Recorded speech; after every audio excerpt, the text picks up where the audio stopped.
ప్రభు అయిన యేసుక్రీస్తు నామములో మీకు అందరికి వందనాలు. ఈ దినం the story of Adam and Eve, ఆదాము మరియు అవ్వ కథ గురించి మనం నేర్చుకుందాం. బైబిల్లోని ఆదికాండం పుస్తకంలో దేవుడు సృష్టించిన మొదటి మానవులు ఆదాము మరియు అవ్వ. ఆదాము భూమి యొక్క ధూళి నుండి ఏర్పరచబడ్డాడు మరియు అవ్వ అతని సహచరినిగా ఆదాము యొక్క ప్రకటెముకలలో ఒకదాని నుండి సృష్టించబడింది. వారు ఏదేను తోటలో నివసించారు.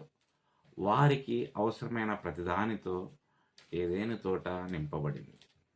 మంచి చెడ్డల తెలివినిచ్చే వృక్షాన్ని తప్ప తోటలో ఏ ఏ చెట్టును ఫలాన్నైనా తినవచ్చని దేవుడు వారికి అనుమతించాడు. అయినప్పటికీ ఒక పాము, సర్పము తరచుగా సాతానుతో సంబంధం కలిగి ఉంటుంది.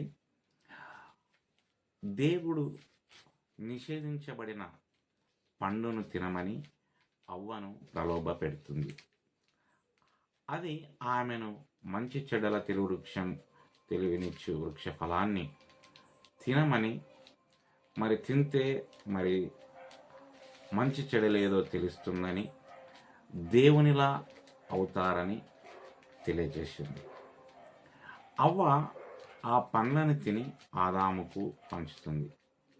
తత్ఫలితంగా వారు నగ్నంగా ఉన్నారని మరియు దేవుని నుండి దాక్కున్నారని వారు గ్రహించారు. దేవుడు వారిని ఎదుర్కొన్నాడు మరియు వారు తమ అవిధేయతను అంగీకరించారు.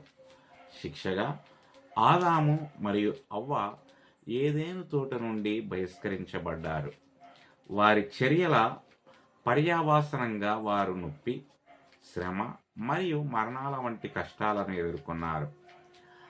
ఆదాము మరియు అవ్వ కథ నుండి 3 పాఠాలు మనం చూడవచ్చు. మొదటగా, దేవునికి విధేయత యొక్క ప్రాముఖ్యత. ఆదాము మరియు అవ్వ యొక్క అవిధేయత దేవుని జ్ఞాన ఆజ్ఞలను విశ్వసించడం మరియు అనుసరించడం యొక్క ప్రాముఖ్యతను తెలియజేస్తుంది. ఎందుకంటే వారి చర్యలు తీవ్రమైన పరిణామాలకు దారితీశాయి. రెండవదిగా, శోధన యొక్క శక్తి మరియు ప్రమాదం. శోధనకు వ్యతిరేకంగా అప్రమత్తంగా ఉండాలని కథ మనకు బోధిస్తుంది. ఇది శాశ్వత ప్రతికూల ప్రభావాలతో ఎంపికలకు దారితీస్తుంది. మూడవదిగా, జవాబుదారీతనం మరియు పరిణామాలు. ఇది ఒకరి చర్యలకు వ్యక్తిగత బాధ్యతను మరియు ఎంపికలు పర్యవసానాలను కలిగి ఉంటాయనే వాస్తవాన్ని నొక్కి చెబుతుంది. ఇది తనను మాత్రమే కాకుండా ఇతరులను కూడా ప్రభావితం చేస్తుంది. దేవుడు ఈ మాటలను దీవించునుగాక. ఆమేన్.